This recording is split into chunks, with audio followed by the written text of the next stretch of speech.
ഗർഭം, പ്രസവം, പ്രസവാനന്തര പരിചരണം എന്നിവ വളരെ പ്രാധാന്യമർഹിക്കുന്ന ഒന്നാണ്. ഗർഭാവസ്ഥയുമായി ബന്ധപ്പെട്ട ആരോഗ്യ പരിരക്ഷയെ ആൻറ്റിനേറ്റൽ കെയർ എന്ന് വിളിക്കുന്നു.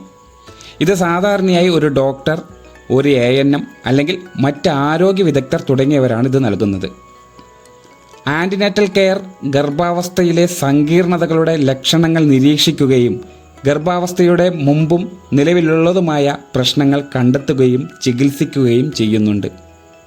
കൂടെ രോഗപ്രതിരോധം, ആഹാരത്തിൻ്റെ ക്രമീകരണം, പ്രസവാനന്തര പരിചരണം, അനുബന്ധ പ്രശ്നങ്ങൾ എന്നിവയെക്കുറിച്ച് നമ്മുടെ അങ്കണവാടി പ്രവർത്തകർ വീടുകളിൽ ചെന്ന് ഉപദേശം നൽകാറുണ്ട്.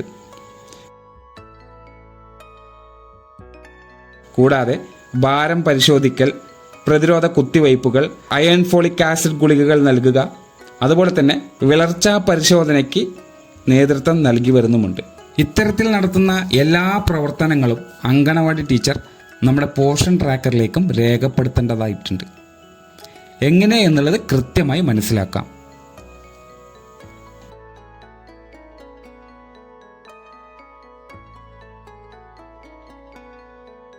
നമ്മൾ പോഷൻ ട്രാക്കർ ഓപ്പൺ ചെയ്തതിന് ശേഷം ബെനിഫിഷ്യറി ടാബ് ക്ലിക്ക് ചെയ്യുക. ഇവിടെ നിന്ന് കാണുന്ന ഗർഭിണികളുടെ ടാബിൽ വീണ്ടും ക്ലിക്ക് ചെയ്യുക. ഇത്തരത്തിൽ ഗർഭിണികളുടെ ലിസ്റ്റ് നമുക്ക് കാണാൻ സാധിക്കും.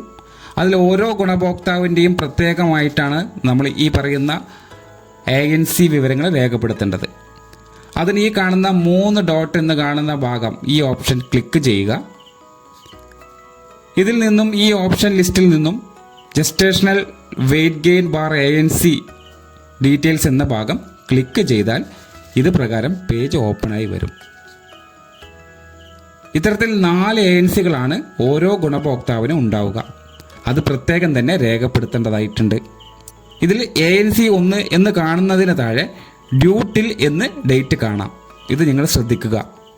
ഇവിടെ 18/8/2024 എന്നാണ് ഡ്യൂ ഡേറ്റ് കാണിക്കുന്നത്.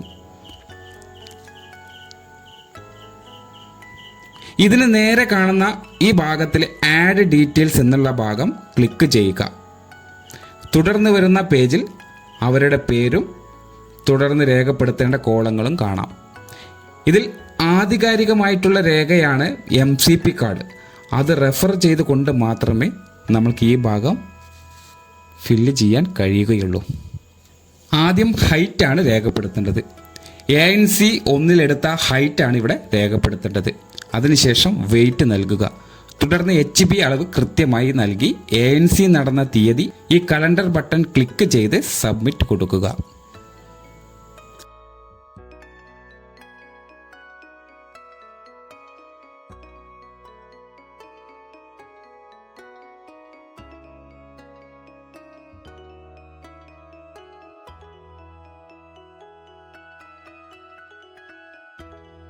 തുടർന്ന് പുറകിലേക്ക് വന്നാൽ ANC 2, 3, 4 ഡ്യൂ ഡേറ്റുകൾ കാണാൻ സാധിക്കും.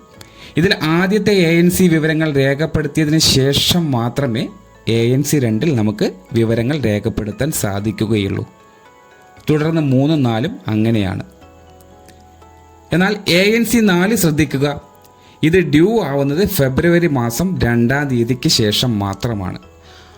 അതായത് ഇനി വരാൻ പോകുന്ന ANC ആയതുകൊണ്ട് തന്നെ അത് നമുക്ക് ഇപ്പോൾ മാർക്ക് ചെയ്യാൻ സാധിക്കില്ല. ഇത്തരത്തിൽ കൃത്യമായ വിവരങ്ങൾ മനസ്സിലാക്കിയ ശേഷം മാത്രം എല്ലാ ഗർഭിണികളുടെയും വിവരങ്ങൾ യഥാസമയം രേഖപ്പെടുത്താൻ ശ്രമിക്കുക.